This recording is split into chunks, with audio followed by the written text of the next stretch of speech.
As I'm sure you've noticed by now, it's a little warm in here tonight. Father Wayne didn't turn on the air conditioning. Actually, no, we're having trouble with the air conditioning. We've had trouble with it all day, but you know, if we're going to sit here, we're going to suffer a little bit, we're going to be uncomfortable. That's a very powerful prayer. We can offer that for someone. So if we just sit there uncomfortably, that's all it is. But if we think of someone in our life who desperately needs our prayers right now, and we can offer that, what a great gift. And so I'd ask you to think about that during this Mass. All the readings today talk about vocation. Vocation is a call to a specific purpose that God has for us. Jesus says, I sent my own out into the world, and he gave them all the preparation, he gave them everything that they needed, and then he sent them out. And then they had their own apostles and disciples and so forth. I think it was about in 3rd grade that I knew I had a vocation, that I really felt the strong calling to be a priest. And I'll tell you the truth, every morning before I'd get up to go to school, I'd celebrate Mass for my stuffed animals. And they just stared at me. They didn't move, rapt with attention. In fact, I haven't had that much attention since then.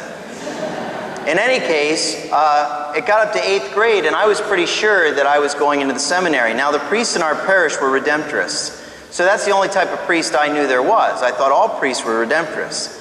And they had a program called Basic 6. Basic 6 is much like Quo Vadis days. It's a couple days, you go away, and you live like a seminarian. You go to classes, you pray, and you play, and do everything like that. It was a wonderful week.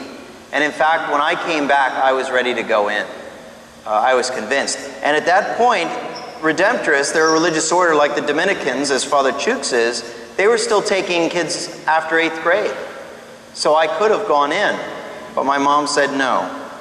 She said, go to high school, you know, get your feet wet a little bit in the real world, and then if you still want to go in, then you can go into the seminary. And so that's what I did. I went into high school, and I was interested in science, and you know, started dating a little bit, and I wasn't really thinking about it as strongly. But when I was over 16 and could drive, I decided to make a pilgrimage.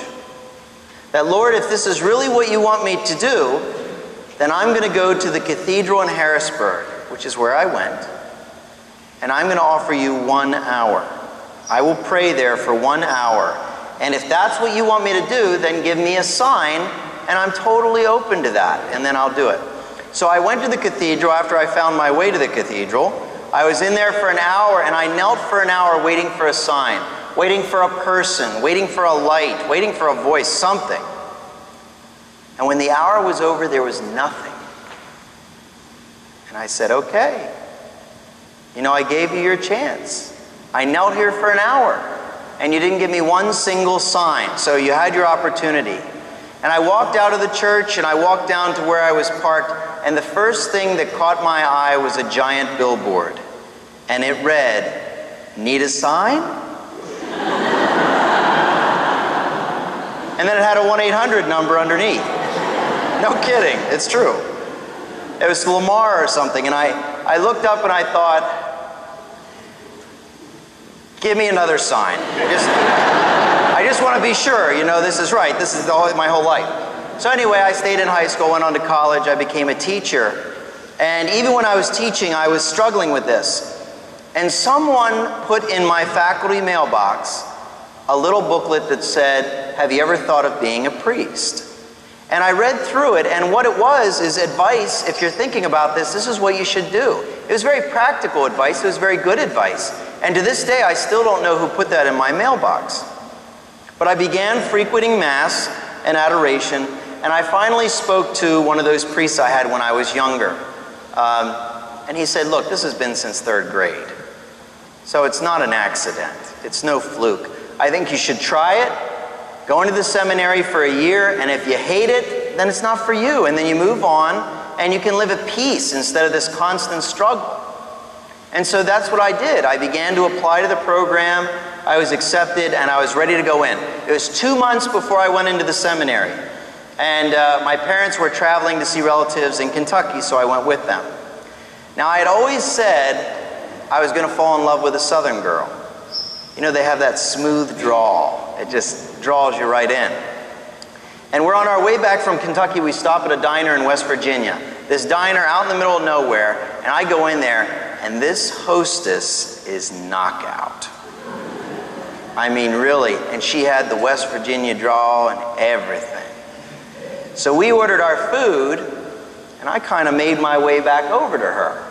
And we're having this conversation. Meanwhile, in the back of my mind, you're going to the seminary in 2 months, you know. It's probably not the best idea in the world, you know. And so eventually it got to me. And so I decided, well, it was nice meeting you. And I started going back to sit with my parents. And she called after me. She said, well, at least tell me your name. And I thought all this time I hadn't even introduced myself to her. So I said, oh, my name's Mike. What's your name? And in the clearest drawl she could muster, she said, my name's Chastity. That's okay. Let it sink it in a little bit. You know? Chastity. And this time I looked up and I said, come on! How do you say no to that? You can't do it. And here I am, you know. Vocations work in strange ways. There are many mouthpieces for the Lord. And I was waiting for a light, or I was waiting for a person, I was waiting for a voice. For some people that might work. That might be the way He does it. For others, it will be what you say. You see, we have 3 priests already from this parish. Father Weiss, Father Kramer, Father Horeshko. All 3 of them, by the way, went to public school. So it's not like there's a certain cutoff here. And in fact, we have with us today Matthew Morelli. He'll speak at the end of Mass. You know, we have 4 guys from this parish, and yet this parish is so large, I can't help but to think there are others out there. Maybe perhaps they've never been asked. So you see your son or daughter who's a little extra fervent. Maybe they pray. Maybe they're devout. You see them at Mass the way they are. That you ask them if they've ever considered religious life, or if they've ever considered being a priest. To really ask them this. Worst case scenario, they go, are you kidding? Or, not me, it's not for me. But what you've done is you've planted it in the back of their mind. And I guarantee you this, if you've seen it, chances are others have too. It doesn't even have to be your son or daughter. It could be a cousin, it could be a niece or a nephew. It could be a friend. Because I don't think there's a shortage of vocations. You know, God knows what He's doing. He's calling. I just think that we're not hearing it right. And so perhaps your only job isn't necessarily to ask them if they've ever thought of a vocation, but sometimes to open their ears to the voice of the Lord that's probably been tugging at their heartstrings for quite some time.